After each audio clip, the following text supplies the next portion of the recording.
Ada 3 pendapat atau ada 3 keinginan dari netizen terhadap Kang Deddy Mulyadi. Udah, si abang tuh siapa, orang mana? Orang Purwakarta. Purwakarta mana? Hah? Anggota sana. Ya, Anggota naon? di tentara.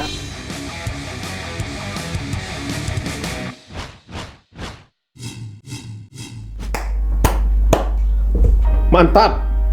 Jauh banget. Mantap. Selamat datang kembali di channel Satrio Bushido Library. Terima kasih teman-teman yang masih bertanya kepada saya kenapa jarang upload, kenapa jarang bikin video tentang Kang Deddy Mulyadi, kenapa jarang ada podcast lagi. Oke, terima kasih. Saya mau jawab kepada teman-teman bahwa memang situasi itu terjadi akibat ada semacam pekerjaan saya yang begitu banyak, pekerjaan yang begitu numpuk ya, terkait dengan pekerjaan-pekerjaan harian yang menjadi sumber ekonomi saya ya. Nah, tapi secara garis besar pertanyaan-pertanyaan itu akan saya jawab bahwa tidak akan pernah ada perubahan dalam diri saya tentang sosok Kang Deddy Mulyadi, tentang gagasan Kang Deddy Mulyadi, dan tentang pemikiran-pemikiran dan perjuangan Kang Deddy Mulyadi untuk kebaikan bangsa ini. Semangat saya adalah semangat Kang Deddy Mulyadi untuk memperbaiki keadaan bangsa ini atau memperbaiki keadaan republik ini ya, itu. Nah, tetapi saya mau jelaskan berdasarkan pengalaman, berdasarkan catatan-catatan, berdasarkan komentar-komentar, berdasarkan diskusi-diskusi di grup WhatsApp, bahwa memang ada pergeseran-pergeseran wacana, ada pergeseran-pergeseran pembahasan, tidak soal Kang Deddy Mulyadi saja, tetapi tentang capres. Nah, hal ini terjadi mungkin akibat dari banyaknya isu-isu yang berkembang belakangan ini, seperti isu tentang perubahan BPJS ketenagakerjaan, kemudian seperti pernyataan Menteri Agama yang dianggap sebagian orang kontroversi, kemudian isu-isu tentang minyak goreng yang langka, tentang kedelai, atau macam-macam. Bahkan yang terakhir, isu tentang permintaan 3 partai politik atau 3 ketua umum partai politik untuk menunda pemilu dan memperpanjang masa jabatan presiden. Mungkin ini isu-isu ini yang menutup bahasan-bahasan tentang capres. Walaupun sebenarnya berdasarkan catatan saya bahwa di awal Januari hingga di pertengahan Februari isu tentang capres ini sangat ramai diperbincangkan, terutama tentang nama Kang Deddy Mulyadi, baik itu di media sosial, pemberitaan, dan adanya deklarasi-deklarasi. Nah, tetapi saya mau lihat kemana pergeseran isu ini dan apa-apa saja pilihan-pilihan yang muncul dari netizen terhadap Kang Deddy Mulyadi atau pendapat-pendapat netizen terhadap Kang Deddy Mulyadi, baik itu di grup-grup WhatsApp, di grup-grup Facebook, maupun di kolom-kolom komentar YouTube, terutama YouTube saya ya, di Satrio Bushido Library. Nah, yang saya lihat memang ada 3 pendapat atau ada 3 keinginan dari netizen terhadap Kang Deddy Mulyadi. Oke?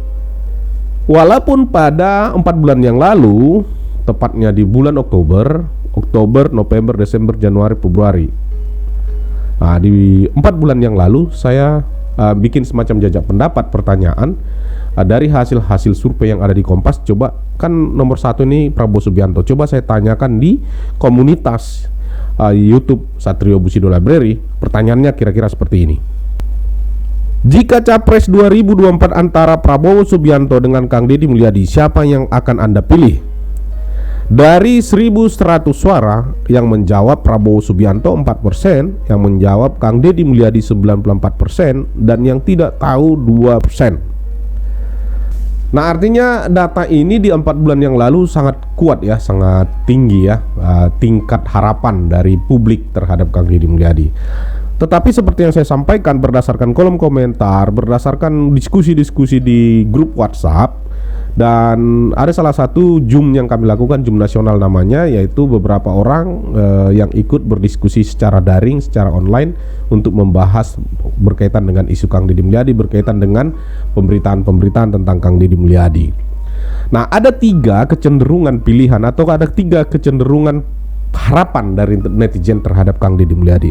Yang paling pertama adalah yang berharap Kang Deddy Mulyadi itu masuk dalam kontestasi pemilihan presiden di tahun 2024. Ada yang berharap jadi capres, ada yang berharap jadi cawapres, gitu ya. Nah, mungkin harapan-harapan ini terjadi akibat mereka sudah mulai melihat bahwa sosok-sosok dari beberapa lembaga survei ini, sosok yang itu-itu saja, mungkin sudah mempelajari ada beberapa hal yang mereka tidak lakukan seperti yang dilakukan oleh Kang Deddy Mulyadi. Nah ya, termasuk saya sendiri, ada pemikiran-pemikiran atau tindakan atau langkah-langkah Kang Deddy Mulyadi yang dianggap memang layak menjadi seorang pemimpin di republik ini. Nah, yang kedua, pilihan yang kedua, pengen jadi gubernur saja. Beberapa catatan menyatakan atau beberapa komentar menyatakan Kang Deddy Mulyadi itu lebih bagus jadi gubernur saja. Alasan-alasan mereka adalah ada yang bilang bahwa biarkan dulu berkiprah di provinsi atau di Jawa Barat satu atau sebagai gubernur Jawa Barat untuk persiapan menjadi capres di tahun-tahun yang akan datang. Ada yang berpendapat seperti itu.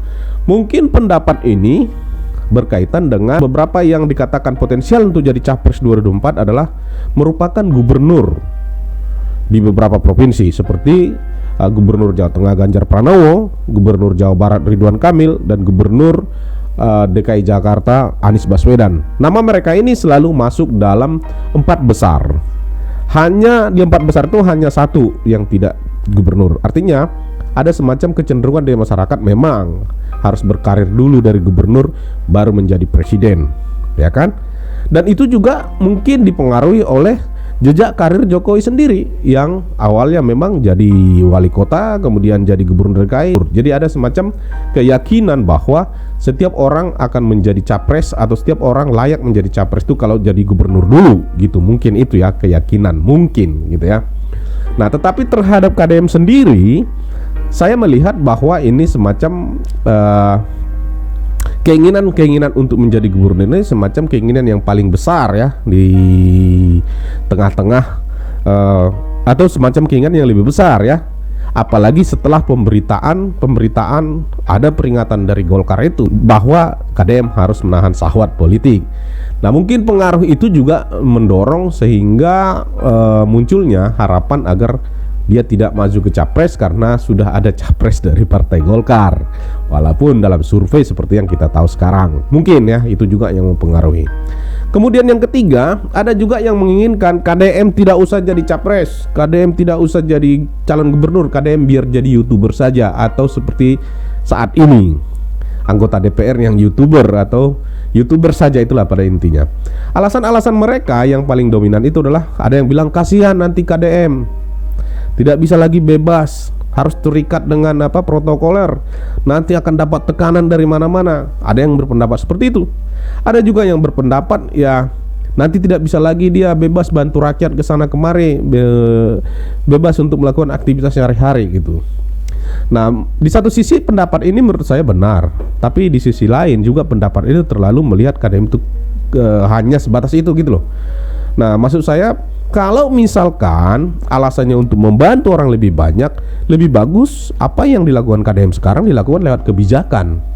Terlepaslah mau kebijakannya nanti kebijakan presiden atau kebijakan gubernur atau kebijakan wakil presiden soal lain. Tapi kebaikan atau tindakan atau langkah-langkah yang dilakukan KDM itu menurut saya mestinya dilakukan lewat kebijakan.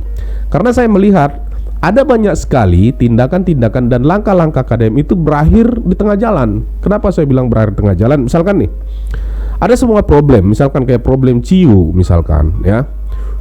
Dia sudah investigasi semua, dia sudah dorong semuanya, dia publikasi temuan-temuannya, tapi karena terbentur segala sesuatu yang berkaitan dengan Ciu ini harus dikerjakan dengan beberapa institusi yang memiliki kewenangan, akhirnya berhenti sampai di situ.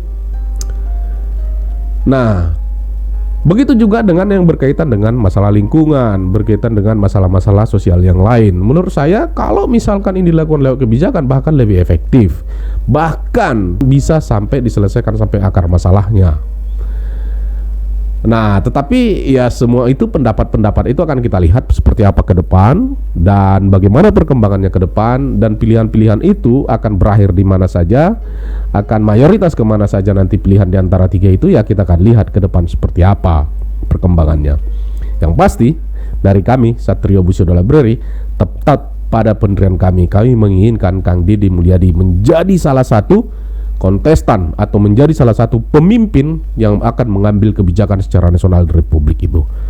Apa itu? Ya capres, kalau enggak wapres. Terima kasih. Mungkin ini video saya untuk menjawab pertanyaan teman-teman dan untuk menjelaskan apa yang menjadi pilihan-pilihan atau seperti apa wacana yang berkembang terhadap diri Kang Deddy Mulyadi di media sosial. Sampai bertemu kembali di video berikutnya dan cheers.